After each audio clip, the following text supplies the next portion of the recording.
오늘 말씀은 시편 149편입니다. 시편 149편 성도들의 찬양을 노래하고 있습니다. 시편 149편은 제 배경이라든지 저자라든지 아무런 정보가 없습니다. 그렇지만은 아마 이 시도 역시 바벨론 포로에서 돌아와서 특히 이제 성전을 다 이제 완공하고 그리고 찬양하는 그런 찬양 노래가 아닐까 이렇게 추측을 하고 있습니다. 단정 지을 수는 없지만은 어쨌든 간에 이 49편은 하나님을 찬양하고 하나님의 백성된 자들은 오로지 하나님을 찬송하는 것이 가장 기쁜 일이고 또 하나님께서도 그 자기 백성을 기뻐하시고 그 백성에게는 굉장한 고난이 있어서 능력이 있고 고난이 있어서 그 대적자들을 완전히 제압할 수 있는 그러한 능력을 하나님께서 허락하셨다 하는 내용인 것입니다. 굳이 비유를 한다면은 그 베드로 사도가 얘기했던 것처럼 너희는 왕 같은 제사장이요 그 표현은 왕 같은 제사장이라는 표현처럼 왕과 같은 그러한 자로서 왕으로서의 위엄을 갖출 수 있는, 그래서 하나님과 하나님 나라에서 하나님과 같이 왕노릇한다 그러잖아요. 그것처럼 대적자들을 그러면 사탄의 세력이라고 말할 수 있죠. 사탄의 세력 귀신들 우리가 제압을 하고 그들에게 명령하고 그들을 다 이렇게 통제할 수 있는 그러한 하나님께서 그러한 능력을 주시고 또 하나님께서 판단하시고 말씀 주신 그 말씀의 판단을 따라가지고 이렇게 판결을 할 수 있는 그러한 권한도 있다라고 볼 수 있습니다. 특히 149편은 시편 2편하고 이렇게 같이 어울리는 시라고 말할 수 있어요. 150편은 1편하고 어울리고 이런 시인데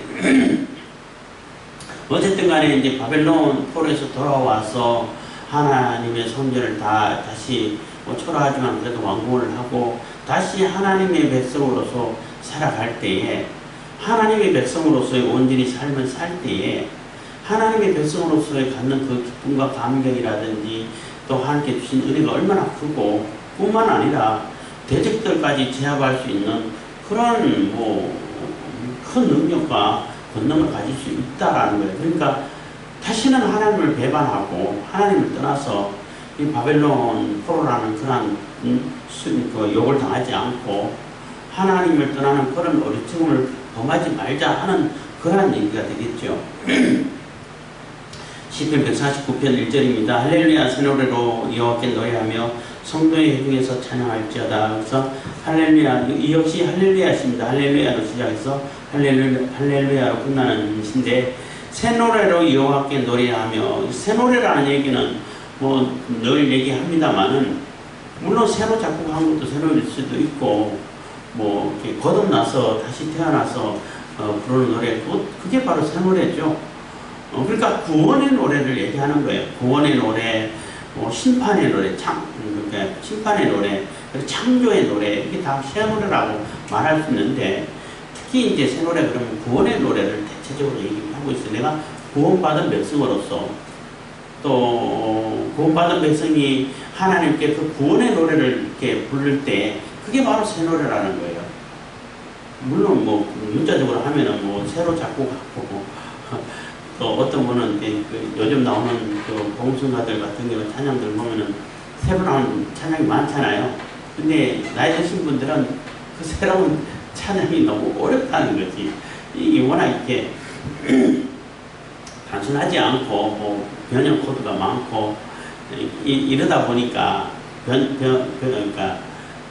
변형화음이라고 해야 되나 그런 게 많다 보니까 잘 따라가지 못하고 저도 박자가 세분하고 아주 참여한 박자를 요구하면 못 따라 박자를 못 맞춰. 그러니까 이렇게 그냥 그렇게 바쁘지 않고 일정한 보통 사람 수준에서 이렇게 따라가는데 조금 더 예민한 걸 못 따라가요. 그래서 음악하는 사람들은 그런 사람들하고 박치라 그러는데 진짜 박치는 이게 일정하게 손뼉을 못 쳐. 일정한 간격으로.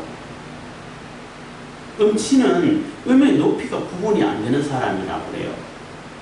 음의 높이는 구분이 되죠. 우리는 되는데 박자는 이게 보통 뭐 4박자라든지 3박자라든지 뭐 2박자 이런 거는 뭐 그렇게 맞춰가지고 일정하게 할 수 있는데 아주 세분되는 박자 있잖아요. 비트라고 얘기를 하는데 그런 거는 못 따라가기 훈련이 안 됐어. 근데 박치라고 진짜 저 사람 박치다 하는 사람을 봤는데 그 사람은 박수를 쳐도 일정한 간격으로 박수를 못 쳐. 빨랐다 늦었다. 아, 완전 박치구나 이런 생각하는데 예, 어쨌든 그 뭐 박치든 음치든 그게 상관없이 내가 구원받은 백성으로서 구원의 노래를 부르면은 그게 새 노래가 되는 거예요. 하나님은 그 새 노래를 부를 때 하나님께서 기뻐하시고 또 기뻐 받아주신다는 거예요. 뭐 얼마나 박자를 잘 맞췄냐, 얼마나 연주를 잘했냐, 하나님 그것도 되게 좋아하셔요. 그것도 굉장히 좋아하시고 또 가진 악기를 다 동원해서 찬양하는 것도 굉장히 좋아하시고 뭐 찬양도 목소리로 찬양하는 것도 뭐 각 파트별로 나눠가지고 아주 뭐 훈련 잘 된 그런 찬양도 함께 굉장히 기뻐하시고 좋아하시는데 그런 거는 이제 주로 이제 하나님께 드린다기보다는 사람들에게 보이려고 하다 보니까 하나님께서 그냥 안 받으시는 경우가 있다는 거죠. 뭐 옛날 예화의 어떤 교회에서 그 어떤 아주 이제 성악가 잘 부르는 성악가가 찬양을 특송을 잘 했어요. 그래서 다들 흐뭇하고 잘 들었는데 굳이 또 어떤 할머니가 자기도 특송하고 싶다고 아니야 할머니 안 하셔도 된다고 아이고 하고 싶다고 해가지고 하라고 했는데 뭐 박자가 맞겠어요. 뭐 음이 맞겠어요. 그냥 그 시조일 듯이 그냥 타령하듯이 이렇게 하고 이제 들어가니까 목사님 좀 창피하기도 하고 아유 굳이 한다고 해서 이렇게 해가지고 이제 예배를 잘 마치고 가는데 그날 꿈을 꿨다는 거예요. 꿈을 꿨는데 예수님께서 나타나셔가지고 오셔가지고 내가 오늘 정말로 기쁜 찬양을 받았다. 참 이런 찬양 오랜만에 받아보는 것 같다. 이렇게 말씀하실 때 그랬더니 목사님 기뻐가지고 그렇죠. 정말로 참 아름답고 뛰어난 성악가고 이렇게 쫙 설명하는데 그런 사람은 나 기억이 안 난다고. 아니 그럼 무슨 찬양을 받으셨냐고 했더니 그 할머니가 그래서 기쁨과 감격에 대해서 뭐 박자는 안 맞는데 하는데 정말로 기쁘게 잘 받았다. 이렇게 그러면서 얘기를 하셨다 하는 그런 예화가 있는데 박자가 맞냐 안 맞냐가 중요한 것이 아니라 내가 정말로 새 노래를 듣냐, 내 구원의 노래를 감사와 감격으로 하나님께 기쁨으로 드리냐 이게 가장 중요한 거예요. 그러면서도 이제 기술적인 것을 요하면은 뭐 더 좋겠죠. 그래서 하나님은 뭐 찬양 잘하는 거 좋아하시고 또 연주 잘하는 거 좋아하시고 기쁜 거 감사로 찬양하는 것도 좋아하시고 심지어는 음치고 박치고 한다 할지라도 혼자 흥얼흥얼 기쁨으로 감사하는 그 찬양도 하나님께서 기뻐하신다는 거예요. 그게 새 노래라는 거죠. 구원의 노래가 새 노래라는 것입니다. 성도의 중에서 찬양할지어다. 그래서 그 구원의 노래를 나 혼자도 흥얼흥얼 대고 기뻐하고 찬양하면 물론 받아주시지만은 그 혼자만 할 것이 아니라 물론 혼자도 하지만은 또 회중 앞에서 대중 앞에서 하나님을 찬양하고 나는 하나님의 자녀입니다. 신앙 고백을 하라는 거예요.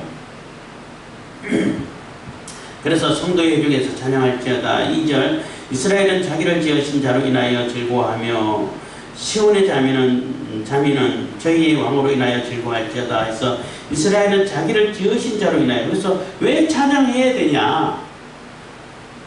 이스라엘이라고 하면 하나님 나라의 상징이잖아요. 하나님 나라고 하나님 나라 백성이면 당연히 하나님 찬양해야 되는데 왜 찬양해야 되냐? 너를 지으셨으니까 발음이 잘하는데 나를 지어주셨고 나를 창조하신 분이시니까 그러니까 당연히 찬양해야 된다는 것입니다. 그래서 즐거워하고 찬양할 때에도 그냥 형식적으로 찬양하면 하나님께서 안 받아주셔요. 그냥 널 부르는 대로 부르고 그냥 이러면 됐겠지. 그게 아니고 정말로 기쁘고 즐겁게 내 마음속 깊은 곳에서 우러나는 찬양을 드리라는 겁니다. 그래서 나를 지으신 자가 바로 하나님이시라는 것을 그걸 깨닫고 그 하나님을 찬양하는 것이 바로 새 노래잖아요. 새 노래인데 그 나를 지으신 그분으로 인해 가지고 내가 기뻐하고 즐거워하고 감사하고 감격하고 이렇게 하면서 찬양하라는 겁니다. 시온의 자민은 이스라엘의 백성하고 똑같은 얘기인 겁니다. 시온은 하나님이 임재하신 산의 상징이기도 한데 그 자민, 자녀되고 백성된 자, 자민, 잘 안 쓰는 표현입니다만, 자녀되고 백성된 자는 뭐 자녀이면서도 백성이죠. 저희의 왕으로 인하여 즐거워할지어다. 그래서 하나님이 우리 왕이시라는 것이 얼마나 감사하고 감격스럽고 든든하고 힘찬 것인지를 기억하라는 거예요.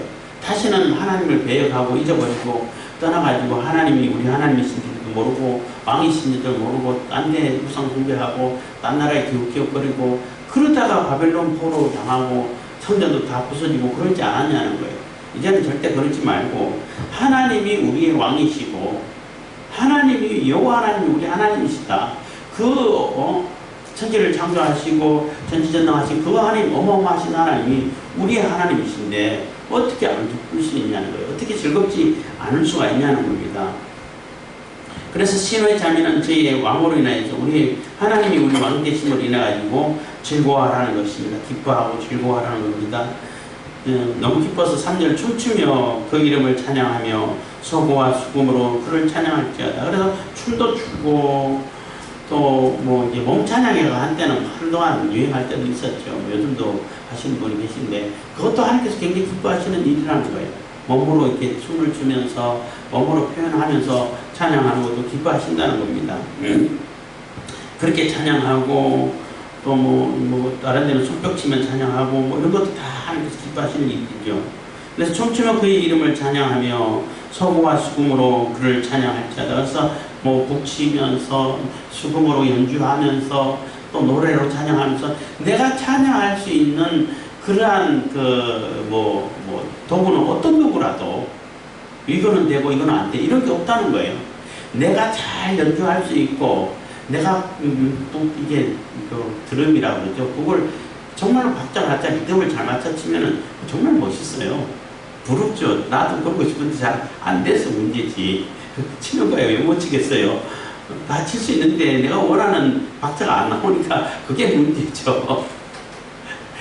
그 얘기하니까 또 우스갯소리가 또 나는데 제가 광명에 있을 때 이제 주일학교 아이들 가는데 한 아이가 자기는 피아노 칠 줄 안다고 막 굉장히 아이들에게 의시되고 너 피아노도 못 치는 게 하면서 구박을 하고 차별을 하고 막 의시되고 있어요. 그때 이제 모르겠지만 하여튼 그 교회에서는 피아노를 그래도 조금 칠 줄 아는 아이가 별로 많지 않아서 그런 것 같은데 그래서 계속 그래가지고 뭐 너는 피아노도 못 치는 게 너 뭐 얼마까지 쳤냐 뭐 계속 그러는 거예요. 그래갖고 내가 얘기를 했어요. 야 피아노 못 치는 사람 어딨냐 했더니 누가 있어요. 야 피아노는 까는 애기도 다 칠 수 있어. 나도 피아노 치는 거 왜 못 쳐? 그냥 치면 되지. 단지 내가 원하는 소리가 안 나서 문제지. 내가 원하는 소리가 안 나서 문제지. 치는 거에 왜 못 쳐? 그냥 치면 되지. 그거 가지고 뭐 그렇게 어시되고 그래. 이렇게 얘기하니까 다음부터는 얘기를 안 하더라고. 그런 얘기를 안 하더라고. 그래서 웃으면서 넘어갔는데 하여튼 치는 거에 다 칠 수 있는데 정말로 박자를 잘 맞춰서 리듬을 잘 맞춰서 그 연주를 북 연주라고 그러죠. 드럼 연주하면 되게 멋있죠. 그렇게 찬양하는 걸 하나님께 기뻐하신다는 거예요. 그래서 내가 무엇을 연주할 수 있는지, 내가 무엇을 이렇게 활용할 수 있는지 기뻐하시고, 그러면 나 그러고 모르고 나 목소리는 좀 괜찮아요. 목소리 좋은 목소리, 아름다운 목소리 찬양하는 거 하나님께서 기뻐하셔요. 나 춤 잘 추는데요. 춤추면서 찬양하는 거 하나님 기뻐하셔요. 교회에서는 춤추면 안 된다 그러면 안 돼요. 춤춰도 돼. 하나님을 향한 춤이 나야 되는 거죠. 대신에. 하나님을 찬양하는 춤이 돼야 되는 것인데 단지 내가 이렇게 내 만족으로만 또 사람들에게 보이기 위한 그러한 춤이라면은 하나님께서는 그게 상이 돼버린 거예요. 사람들의 칭찬이 상이 돼버리는 거예요. 4절입니다. 여호와께서는 자기 백성을 기뻐하시며 겸손한 자를 구원으로 아름답게 하심이로다. 그래서 여호와 하나님께서는 자기 백성을 기뻐하시는데, 자기 백성 정말 기뻐하시는데 어떤 백성을 기뻐하냐면은 겸손한 자를 기뻐하신다는, 겸손한 자를 구원으로 아름답게 하심이로다 하는 얘기인데, 겸손한 자는 어떤 사람이 겸손한 자냐 하면은, 하나님 앞에 겸손한 자는 순종하는 자고 겸손한 자예요. 하나님 말씀 말 잘 듣는 게 겸손한 자인 거예요. 온유한 자, 뭐 이런 것 같은 의미가 되는데, 온유한 자도 하나님 말씀 잘 들려줬고 하나님 말씀 잘 듣고 하나님 말씀 따라 잘 실행하는 자가, 그게 온유한 자잖아요. 그게 온유한, 착하고 온유한 자인데, 여기 겸손한 자도 하나님 말씀에 순종하는 자, 하나님 말씀 따르는 자가 이렇게 겸손한 자인 거예요. 하나님 말씀 안 따르는 자가 교만한 자가 되겠죠. 겸손한 자, 하나님 말씀에 순종 잘하는 그 백성을 하나님께서 기뻐하시고 구원으로 아름답게 하심이로다. 그래서 구원을 베풀으셔가지고 아름답게 하셔가지고 다시 이스라엘이 시작될 수 있도록, 다시 하나님 나라가 세워져가지고 이스라엘의 역사가 이어져 갈 수 있도록 그렇게 하셨다는 것입니다.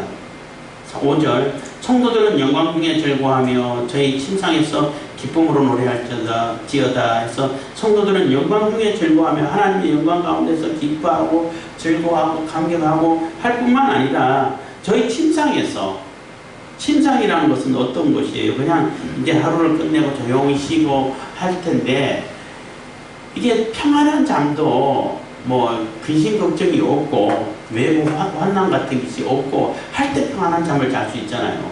막 전쟁이 오고 언제 죽을지 모르고 쳐들어오고 이러면 잠을 잘 수 있겠어요? 못 자죠.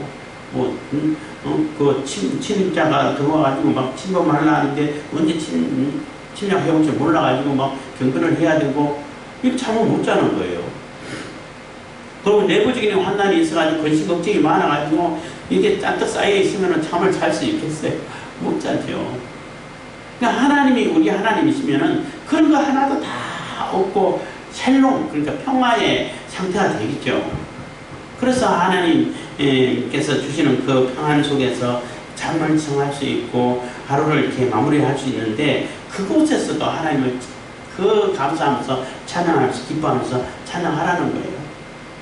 그러니까 잠자리에 들면서까지도 여기서 찬양할 때 그냥 조용히 찬양하는 것이 아니라 소리내서 찬양하라는 그런 의미도 되는데, 잠자리에 들면서까지도 우리가 하나님이 우리 하나님이 되시고 이 모든 환난을 다 이게 명쾌해 주시고 눈물을 닦아주시고 모든 그 침략자를 다 막아주시고 모든 것이 걱정을 다 해결해 해소시켜 주시고 하면 얼마나 감사하고 기쁘냐는 거예요.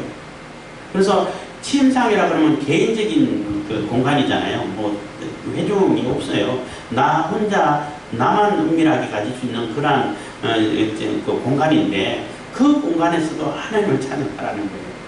그래서 하나님 백성은 어디서나 단체적으로도 찬양하고 이스라엘적으로 공동체로도 찬양하고 뿐만 아니라 개인적으로도 아주 은밀한 곳에서도 주님을 찬양하라는 것입니다. 침상에서 기쁨으로 노래할지어다. 그래서 뭐 그 감사와 감격이 겨워서 그 기쁨과 감격으로 하나님을 소리 높여 찬양하라는 것입니다.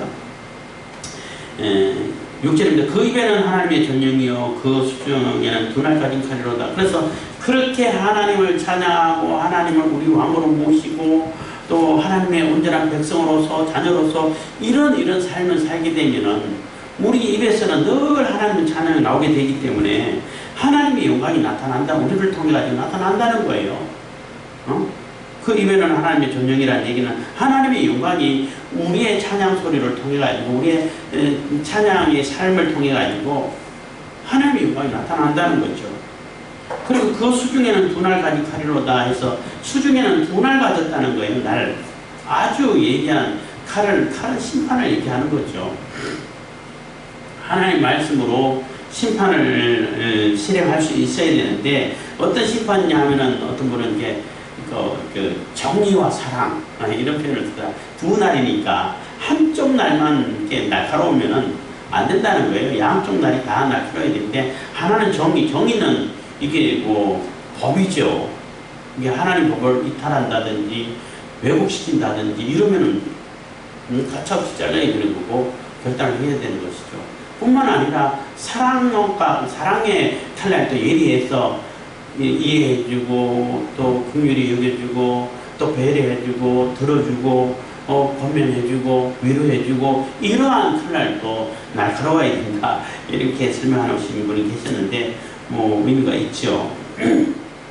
어쨌든 간에 이 하나님의 백성이라면은 그 하나님을 찬양하는 찬양 소리로는 하나님의 영광이 나타나지만은 그 삶에서는 또 이렇게 아주 날카로운 이렇게 심판의 칼이 말씀의 검이라고도 할 수 있죠. 칼이 있어서 분명하게 분별이 된다는 거예요.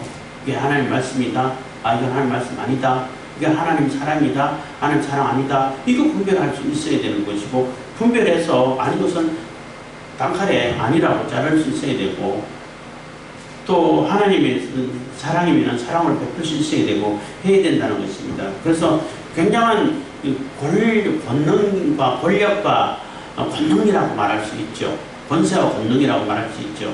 이래서 하나님의 백성이면 이런 판결하고 심판할 수 있는 그러한 능력과 권세가 있다는 거예요. 저희가 새 세트로 왕노릇 하리로다 하는 얘기하고 이렇게 통하는 얘기인 겁니다.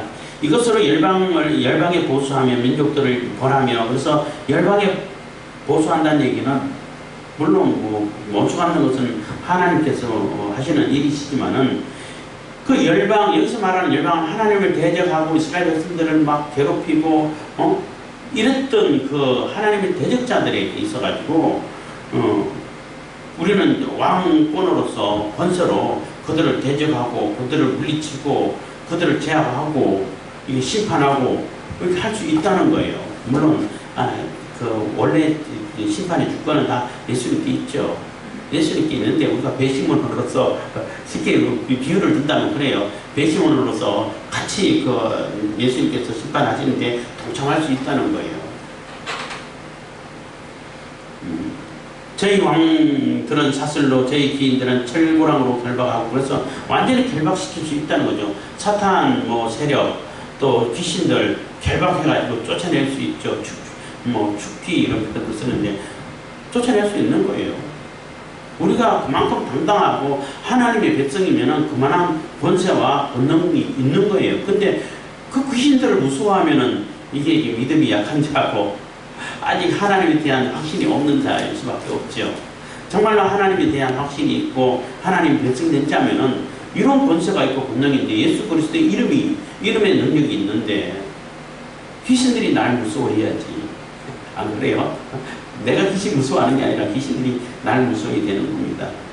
그래서 저희 왕들을 사슬로 저희 귀인들을 철고랑으로 결박해버릴 수 있다. 그만큼 권능이 있다는 거예요. 능력이 있다는 거예요. 권세가 있다는 겁니다. 하나님 나라의 권세, 왕과 같은 왕권이 있다는 겁니다. 왕권 회복 이런 표현도 씁니다만은 왕권이 회복돼가지고 그들을 완전히 제압하고 결박해서 다시 왕권을 회복할 수 있는 그러한 상태가 된다는 겁니다. 하나님의 백성이 된다는 얘기는 이제 창세기 얘기를 하면은 공낙원이 되는 거죠. 그 에덴 동산에 있을 때는 왕과 같은 존재로서 왕권이 있었죠. 그 에덴 동산을 관리하고 또 많은 동식물들을 이름 지어주고 이렇게 그들을 다스릴 수 있는 그런 왕권이 있었는데 그 하나님 명령 관계를 깨버림으로 인해 가지고 쫓겨남으로 인해 가지고 신락원이 돼버린 거죠. 그래서 다시 예수님을 통해 우리는 복낙원이 된 거예요. 여기서도 바벨론 폴에서 돌아왔잖아요. 하나님의 백성으로 하나님 나라를 다시 세워주시고 하나님의 성전을 다시 세워주셨으니까 얼마나 감사해요. 하나님 나라로 다시 들어왔다는 거예요. 다시 들어왔으면은 그 하나님 나라의 백성과 또 하나님의 자녀로서의 이거 당당하고 엄청난 권세와 권능이 있다는 거예요. 있기 때문에 그 대적자들을 결박하고 그들을 제압할 수 있고 그들을 심판할 수 있는 그러한 상태가 된다는 것입니다. 9절 기록한 판단대로 저에게 시행할지로다. 그래서 그들을 결박하고 제압을 하고 이렇게 권세와 권능이 있는데 그 내 마음대로 하면 되냐면 그거는 안 되죠. 내 마음대로 하면 안 되고 기록한 판단대로 해야 된다는 거예요. 하나님 말씀에 따라가 해야 된다는 거예요. 하나님 명령에 따라서 해야 된다는 거예요. 예수 그리스도의 권능에 힘입어서 해야 된다는 거예요. 성령을 힘입어서 해야 된다는 거죠. 그래서 하나님 말씀에 기록된 그대로 하나님 말씀을 따라서 하나님 말씀에 합당하게 하나님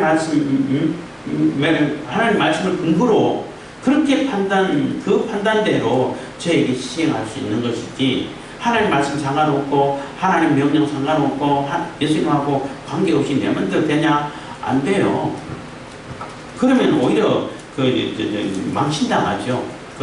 사도 바울이 사도행전에서 전도 여행을 하면서 막 심지어는 쏟은 소주금 같은 데도 병리하고 귀신이 쫓겨나고 이러다 보니까 귀신도 쫓겨나고 하다 보니까 그거 흉내내는 사람이 있었잖아요. 어떤 사람이 바울이 섬기는 그 예수를 빙자해가지고 내가 명령한다 했더니 나는 예수도 알고 바울도 알아, 너 뭐야 하고 엄청 두들겨 패가지고 완전히 쭉 도망가고 하는 그런 사건이 있었는데, 그거는 하나님 말씀대로 살지 않고 하나님 말씀대로 실행 안 해서 그런 거예요. 그거 할 줄 모르고 그냥 흉내만 내려고 하다 보니까 오히려 당하는 거죠. 그래서 믿음에는 그걸 흉내 낸다고 해서 되는 거 아니에요.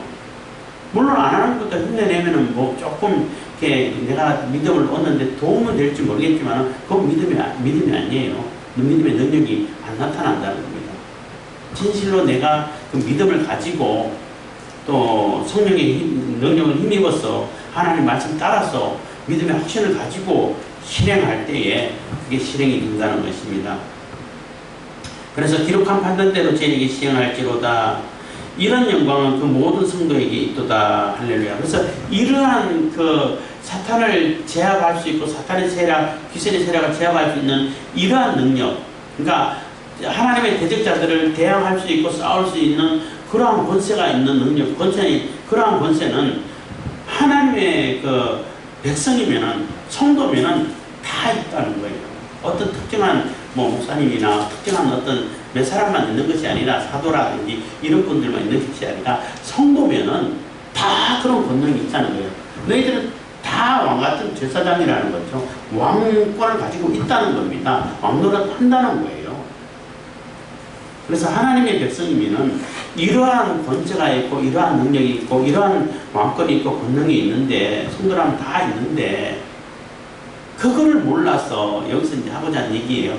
물론 제가 이렇게 느낀 바지만은 하고자 하는 얘기는 그러한 어마어마한 권력과 권세와 능력이 있는 그런 능력을 주시는 하나님을 잊어버리고 하나님을 외면해버리고 하나님을 떠나서 딴 데서 헤매다가 이 엄청난 수치를 당하고 고생하다가 이제 하나님께서 큰 은혜로 다시 회복시켜 주셨는데, 출애굽시켜 준 것처럼 바벨론의 꼴에서 회복시켜 주셨는데 이제 또 그런 바보짓 하면 안 되지 않냐 하는 거죠. 이제는 정말로 그 하나님께 주신 그 권세를 가지고 그 능력을 가지고 그 권위를 가지고 당당하게 하나님의 백성으로서 하나님 자녀로서 왕노릇 하라는 거예요. 그래서 우리 성도들은 다 예수 그리스도의 이름의 능력이 있고 그 하나님의 그 자녀된 권세가 있기 때문에 어디서나 당당할 수 있어야 되고 당당해야 된다는 것입니다. 절대 주눅들거나 두려움에 휩싸이는 그런 어리석음에 빠져서는 안 된다는 것입니다. 할렐루야 하고 끝내는 것입니다. 기도하겠습니다. 사랑해 주신 감사합니다. 이 시간에도 은혜와 복을 주신 감사합니다.